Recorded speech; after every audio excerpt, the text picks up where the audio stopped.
শেখ হাসিনা। তাহলে উনি উনার চামচারে বলে বেড়াতো উনি নাকি তাহাজ্জুদের নামাজ পড়তেন, নিজেও বলেছে তাহাজ্জুদের নামাজ।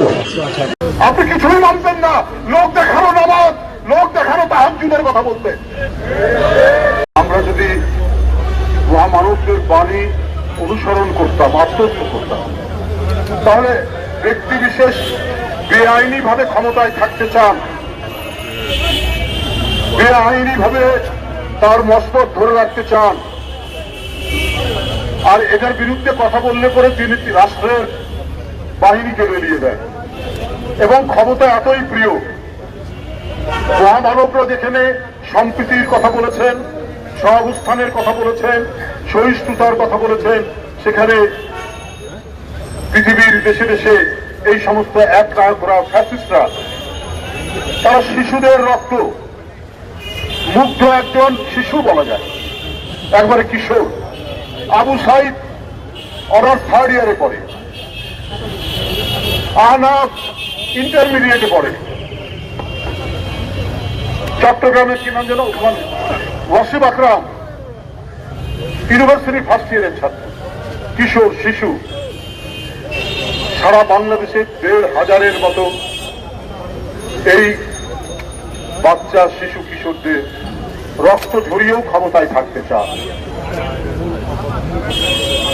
শেখ হাসিনা।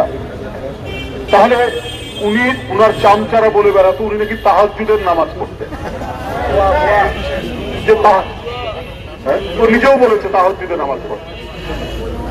আর আপনি যদি তাহাজ্জুদের নামাজ পড়তেন, পরে আপনি রসুলের একটা বাণী যদি আপনি আত্মস্থ করতেন, আপনি গৌতম বুদ্ধের একটা বাণী যদি আপনি মনে মুখস্থ রাখতেন, যীশু খ্রিস্টের একটা বাণী যদি মুখস্থ রাখতেন, তাহলে আপনার কোনোদিন একটা শিশুকে হত্যা করার মতো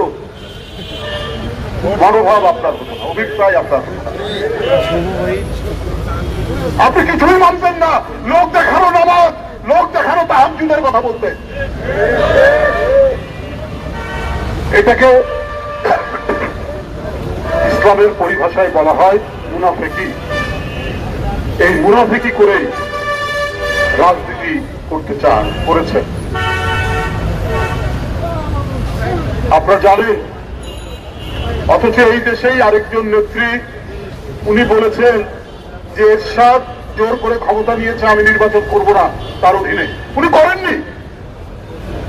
এই যে পার্থক্য, এটা জনগণ সবসময় দেখেছে এবং তার প্রতি তাদের অঢেল শ্রদ্ধা তারা দেখেছে। কত কথা বলেছে, উনি চিকিৎসার জন্য লন্ডনে গেছে 2017 সালে, ওবায়দুল কাদের বলেছে উনি ফিরবেন। আওয়ামী লীগের নেতারা বলেছে দেশনেত্রী বেগম খালেদা জিয়া ফিরবেন না, উনি 3 মাস পর থেকে ফিরে এসেছেন। উনি দেশের মাটি আর মানুষ ছাড়া উনি বাইরে লুকিয়ে থেকে কোনোদিন রাজনীতি করেননি।